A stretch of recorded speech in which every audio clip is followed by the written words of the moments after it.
Welcome to Terrorific, the place where it's perpetually spooky season. I'm your host, Brandon O, and we are back going through the Saw series film by film, trap by trap, in an effort to crown the number one most diabolical trap of them all. To recap our current standings, the winner from Saw 6, the hydrofluoric acid trap, knocked off our winner from Saw 5, the panini press, to take the lead currently. And now we'll see how it stacks up against our next crop of contenders from the awkwardly named Saw the Final Chapter, aka Saw 3D, aka Saw 7. However, my rankings were met with some disagreements. In the YouTube comment section on episode 6 titled, "We Talking About Acid?", I had a viewer tell me that they thought the rack was more diabolical than both the panini press and the hydrofluoric acid trap. And this person raised some valid points. I provided some counterpoints. So if you want to see that discussion, read it for yourself, head on over to YouTube, check it out, and I encourage you to add your own thoughts to the thread as well. The channel is at Terrorific Podcast, so while you're there, be sure to subscribe as well. And that handle is the same on Instagram, so if you're feeling frisky, go ahead and give a follow on that side too. Speaking of YouTube, this week, one of the videos hit a milestone, the 1K milestone. So the horror movie therapy video, which is a snippet taken from episode 5, where I discuss my feelings of ennui and how horror movies kind of help me navigate that, has been viewed more than 1,100 times. So yay, that's pretty cool. The show's following and exposure is slowly but steadily growing. So thank you for listening. But now let's get into Saw 3D. Saw 3D was released in 2010, capping off a run of 7 Saw movies released in 7 consecutive years. 2 sequels to Saw 6 were originally planned, but due to the relative poor performance at the box office, recall it only grossed about $68 million. Saw 3D was deemed to be the final chapter in the series, with the plot for Saw 8 being rolled into its story. David Hackle, the director from Saw 5, was tapped to return, but 2 weeks before filming was to begin, things fell apart, and Kevin Grutert, who was slated to work on Paranormal Activity 2, he apparently had some language in his contract that allowed the studio to recall him and force him to direct Saw 7. The screenplay was once again written by Patrick Melton and Marcus Dunstan, making this their 4th straight film that they've written for, and the title was originally going to be Saw Endgame before they changed it to Saw 3D. And I'm sure Kevin Feige and Disney were very happy that those original plans got scrapped. With this film being shot entirely in 3D, they really wanted to have this splatter effects, really shoot into the audience. And so they used over 25 gallons of fake blood, which is the most in the series. For comparison, that's more than 2.5 times the amount they used for Saw 2. After its release, Saw 3 gained additional notoriety because in Massachusetts, there was a movie theater where a 7-year-old was celebrating a birthday and he was trying to see the film Megamind with his homies. But instead, someone put Saw 3D on there, and these 7-year-olds had to watch this opening scene for a few minutes before someone finally came and fixed the mistake. So I'm sure little Johnny had his 7th birthday that he'll probably remember for a long time. The film had a budget of $17 million, and worldwide it grossed about $136 million, which is an ROI of 800%. Very financially successful, all this despite the fact that on Rotten Tomatoes, it has an approval rating of 9% from critics and only 41% from audiences. The critics' consensus reads, quote, "Sloppily filmed, poorly acted, and illogically plotted, Saw 3D leaves viewers trapped in the most lackluster installment of the series." By this point, I like to avoid giving my opinion on the merits of the film itself, but I will admit that watching this one, I did get a little bit lost in the sauce. The plot was pretty confusing. I'm not sure which traps Hoffman was putting on for himself, which traps he was, following the instructions of Jigsaw on, and which ones he was just doing for shits and giggles. But regardless, now is the point that we get to trapping, so consider this your spoiler alert. I want to try something a little bit different this time. I want to get all of the context and the plot twist out of the way up front. That way, once we get into the traps, we don't need to kind of pause or go back and forth to help set the scene. So the main plot revolves around a dude named Bobby. He is falsely claimed to be a survivor of one of Jigsaw's games and has turned that lie into a lucrative book deal, touring across the country, and even managed to bag himself a new wife. His fraudulent behavior gets exposed and he finds himself involved in one of the games for real. Our subplot, we have Detective Mark Hoffman seeking revenge against Dr. Jill Tuck, Jigsaw's ex-wife, due to the events of Saw 6, where she tried to kill him with the reverse bear trap, part 2. The big plot twist in the movie is that Dr. Lawrence Gordon, the survivor from the first Saw, has come back into the fold as Jigsaw's secret third apprentice and has been assisting him with traps for several years at this point. Alright, so let's get into the traps. By my count, we have 11 traps, which is the most we've had in the series thus far. So kicking us off at number 11, we have the spike strips trap. So whenever Bobby's game first kicks off, he wakes up in a cage that is eventually hoisted into the air, and there are multiple rows of spike strips that are dropped beneath it. While inside this cage, Bobby pulls some kind of lever, and that causes the bottom to fall out. And while he's dangling there helplessly, he finds a way to swing the cage and launch himself clear of the spikes. And honestly, it looked to me that he could have also just gently lowered himself down and stood between the spikes. I'm really not even sure why they bothered putting this into the movie. This shit was weak. At number 10, we have another relatively weak one, and that is the bathroom prison part 3. So after Gordon reveals himself as Jigsaw's secret third accomplice, he kidnaps Hoffman because he killed Jill, and he throws him into the bathroom prison that we first saw in the first Saw. And then it popped up again at the end of Saw 2. And now here we are once again. This time Gordon takes the saw that's in there and tosses it out of the room, ostensibly leaving Hoffman there to rot and die, but unless you see someone die on camera, you gotta assume that they're still alive. And Hoffman is a wily motherfucker, so overall not very diabolical because he's probably going to escape this shit. At number 9, we have the Hear No Evil trap. So Bobby finds himself in a room with his BFF on the opposite end of it, and there's like 80% of the floor that's missing. Now the friend has something strapped to his eyes that's covering them, and there's a noose chained around his neck. But there are planks running from his side of the room to a little support beam, kind of like a little checkpoint. So Bobby must give his boys some instructions on how to cross the beams, and he also must cross himself into the middle of the room when there's a key hanging, and then that will unlock the noose around his dude's neck. But there's only 60 seconds to do so. Bobby manages to grab the key with a few seconds left on the clock. He tosses it to his homie who can't see, so he drops it. Straight butter is on his fingers, and he gets hanged. Pretty awkward. You know, I used to watch MTV, their Real World versus Road Rules Challenge, or whatever they eventually changed the name to, since it ran for like 25 seasons or whatever. And this scene really reminded me of something that I would see on that show. Like, I mean, yeah, you die at the end, so that's a little bit different, but overall, kind of mild. At number 8, we have a Terrorific first, which is a tie between the Speak No Evil trap and the See No Evil trap. These traps are essentially the same thing with just some slight minor variation. So with the Speak No Evil trap, Bobby's publicist is sitting in the inner ring of a device that has 4 pointed metal rods facing her, and her arms are restrained within a straitjacket. The key to remove her bindings is attached to a fishing line that's been lowered down her throat into her stomach. And there's also a fish hook attached to the line. So Bobby must pull the key out within 60 seconds or else the rods will pierce the publicist's throat and kill her. Additionally, the rods also move closer to the publicist each time the decibel level in the room rises above a whisper. In the See No Evil trap, Bobby's lawyer is strapped to a table-like thing, and it's laying horizontally. And at a perpendicular angle above her feet, there are 3 pointed prongs.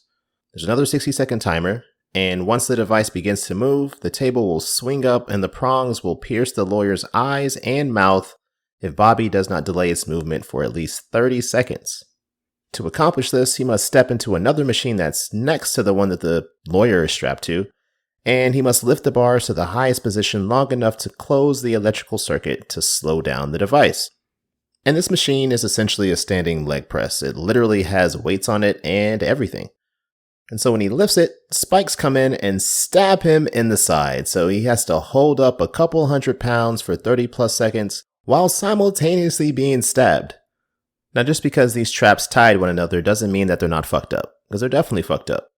But in the Speak No Evil trap, the publicist, she's getting stabbed in the head and neck area. In the See No Evil trap, the lawyer is getting stabbed in the head and neck area. That's a wash.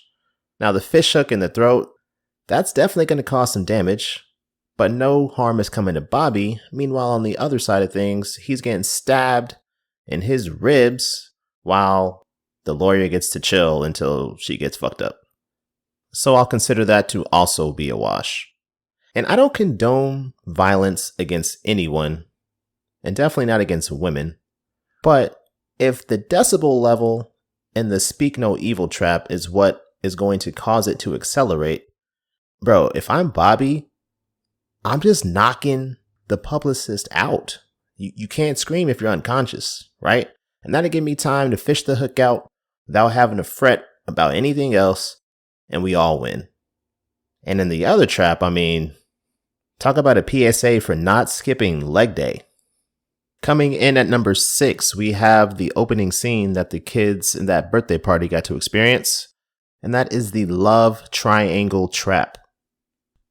2 dudes wake up in a glass box in the middle of a crowded downtown area. They're chained to a table with a power saw in front of each of them, and overhead, a woman is chained/strapped to a frame on the ceiling, and there's a third saw beneath her.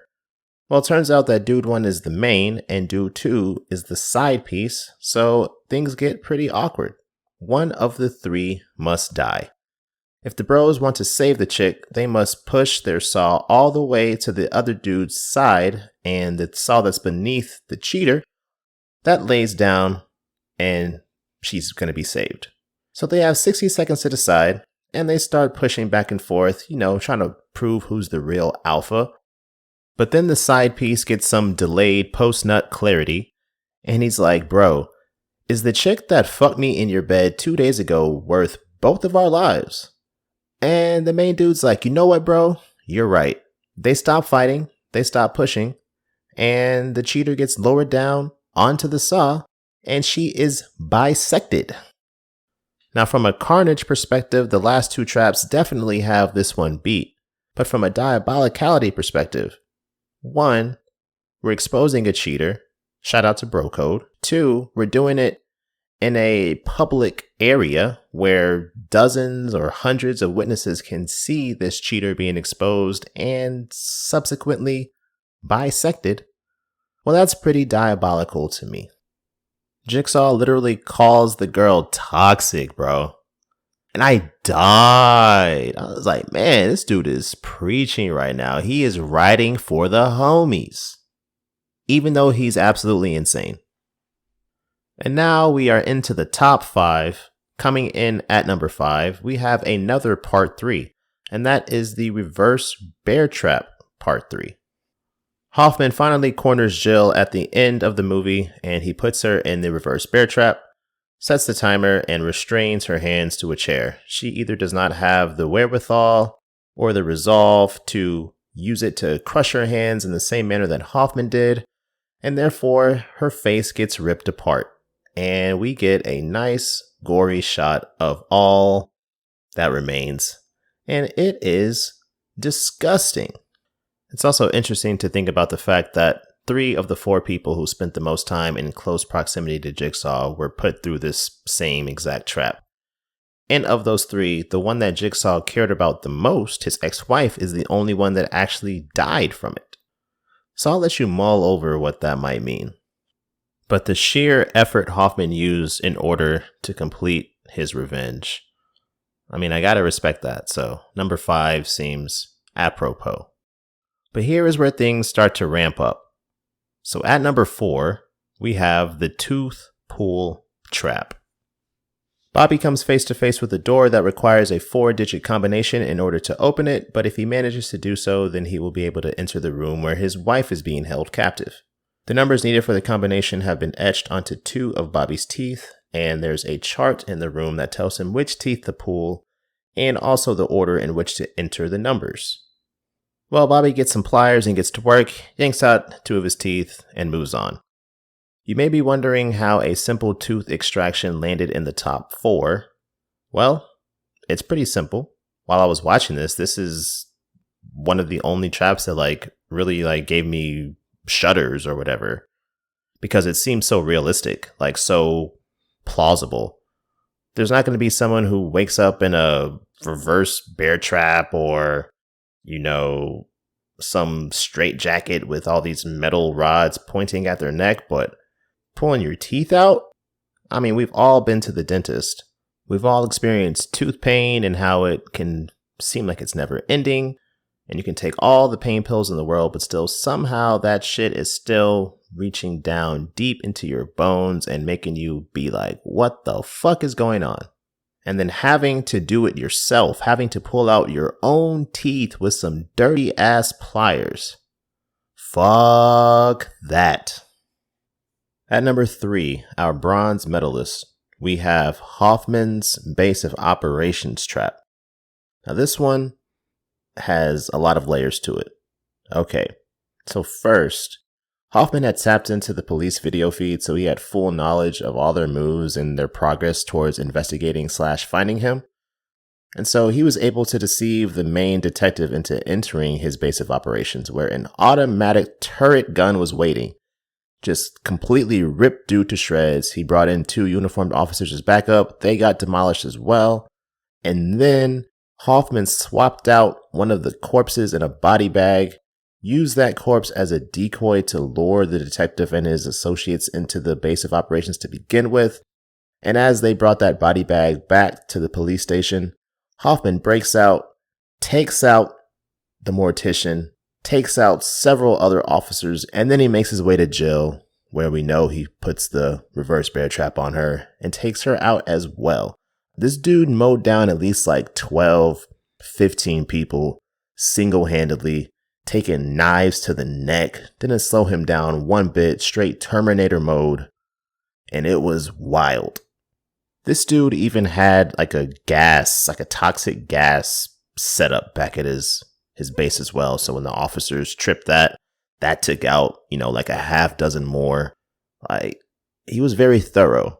And this may be a hot take, but I think Hoffman is a more diabolical villain than Jigsaw. Jigsaw has his moments, of course, but at his base, at his root, he is still trying to approach things from a more principled perspective. Meanwhile, Hoffman is just coming with this scorched earth perspective, vengeance, quote unquote, justice, and he's taking no prisoners. Jigsaw at least tries to have some people, maybe most people, survive his traps. Hoffman does not care about the collateral damage. He does not care who he has to go through in order to ultimately take out his final target. He's like James Bond if he was a psychopath. From a technical standpoint, Jigsaw definitely has Hoffman beat. He's a brilliant engineer. The actual designing and building of these traps, nobody else can do it like Jigsaw can. But from an ingenuity perspective, Hoffman is just built differently, bro. Another one of Jigsaw's strengths lies in his ability to predict people's behavior. He's a very psychologically driven kind of person. He's a meticulous planner, and things tend to fall within his plans or his parameters that are, allowed for variation. Meanwhile, Hoffman, I think, is a lot better at adaptability. I mean, the dude had 45 seconds to find a way to escape this reverse bear trap while being restrained to a chair. And somehow in that time, he managed to think about, breaking his own hand to undo his straps and then shoving the trap into the bar to keep it from opening fully and killing him. And for me personally, I would be much more terrified of the villain that's unpredictable, than the one that already has these preconceived notions of how things are going to unfold. And then Hoffman can also plan things as well. So, I mean, he does both sides well, but the adaptability, I think he's on another level. In second place, we have the chest hooks trap. This is the trap that Bobby lied about participating in the first place. Well, now he finds himself in it for real. Bobby's wife is chained to a platform and he has a few minutes left on the timer in order to free her. To accomplish this, he must hook some chains into his pectoral muscles, use them to hoist himself up into the air where there are extension cords that must be connected in order to stop this platform that his wife is on from trapping her once the time expires. Well, unfortunately for Bobby, once he gets to the top and tries to connect these extension cords, he realizes that he did not hook the hooks in deeply enough and he tumbles to the ground. Time expires, his wife gets enclosed in this metal-like oven device, fire kicks on, and she is baked alive. So let's run through some of the ways that Bobby took an L in this trap. Number 1, he got outed as a liar to his wife. He only pulled her to begin with because she was so enamored with his story of survival. So now what's left, Bobby? Pretty awkward. Number 2, he has to hook these chains into his pectoral muscles. Who knows what kind of infection is going to sprout from that? Number 3, after managing to do that, hoisting himself up, dangling there, using his hands to connect these extension cords, he's so close to finally connecting them, and the hooks rip out of his chest and he tumbles like 10 feet down to the ground. That probably hurt a little bit. Not to mention the fact that now he has to sit and watch his wife bake. Literally bake. I mean, fuck. Not only must he watch that, but he must hear her screaming. He must smell her cooking flesh. I mean, the psychological damage is immeasurable. And obviously, from the wife's vantage point, she's taking the biggest L of all, which is being treated like a Thanksgiving turkey. So it's just fucked all around. Now, you may be wondering, how is that only number 2? What could possibly trump that as the most diabolical trap in Saw 3D? Well, at number 1, we have the garage trap. Without the garage trap, we would not have gotten Hoffman's base of operations trap. We would not have gotten the reverse bear trap part 3. And also, we would not have gotten the bathroom prison trap part 3. So it's a linchpin for 3 other traps, and that's before we even talk about its own merits. And its own merits are a doozy. But first, I want to address a serious topic. So one of the victims in this trap was played by Chester Bennington, who is, of course, the former frontman for Linkin Park, who died in 2017 by suicide. Now, that's something that hits very close to home for me, especially now around the holiday time. And so I just want to say, if you or anyone you know is struggling with any thoughts of suicide or self-harm, you do not need to suffer alone. You do not need to suffer in silence. You can call or text 988-24/7-365 and speak with someone whenever you feel comfortable. Okay, so the garage trap. It involves 4 people. Dude number 1, he's sitting in the front seat of a car and his entire back is glued to the leather seat. And this car is also jacked up a little bit off the ground. His girlfriend is restrained with her head underneath one of the rear wheels. And there's another dude behind the car. Now this dude, he has chains attached to his arms and one running through his jaw as well. And they all lead back to the car. And then the last dude has been attached to the garage door in front of the car. Little fun fact, the girlfriend was played by Gabby West, and she was the winner of Scream Queen Season 2. So now this is the second consecutive Saw movie that we've had a winner from a reality show be cast as a trap victim. But dude number 1 has 30 seconds to rip himself free of the glue and pull a red lever in front of him before, quote unquote, a deadly chain of events is set into motion. Well, unfortunately, he's unsuccessful and that deadly chain of events is indeed set into motion. So as time expires, the ignition starts, the car begins to accelerate, it drops down onto the girlfriend's head, pops it like a melon, peels out. As it peels out, rips the arms and jaws off the dude behind the car, plows forward into the dude who's attached or chained to the garage door. He explodes. Then it keeps accelerating until it finally crashes into some junked car, therefore propelling dude number one out of the windshield, and he dies as well. And this has to be the most graphic scene in the movie. I mean, there is a lot of splatter, okay? Of the 25 gallons of fake blood used in this movie, I'm sure they blew about 17, 18 of those gallons just on this scene alone. I mean, dude's skin is getting ripped up. Old girl's head gets demolished. Plus, the car drives over her body. So we get a shot of that as well. Just total decimation. Obviously, the dude who has no arms and jaw anymore, that shit was pretty gross. And yeah, just all around, real nasty work. But again, this trap is a linchpin. So it was used as a lure. It brought all of the police presence to this garage, to this junkyard, leaving Jill Tuck unguarded for Hoffman to set into motion his other plans. All the different traps outlined in the base of operations breakdown, as well as ultimately being captured by Lawrence Gordon and put into the bathroom prison. But how does this compare to our current top contender, the hydrofluoric acid trap? Well, I think it comes down to a matter of the sum of the whole versus its individual parts.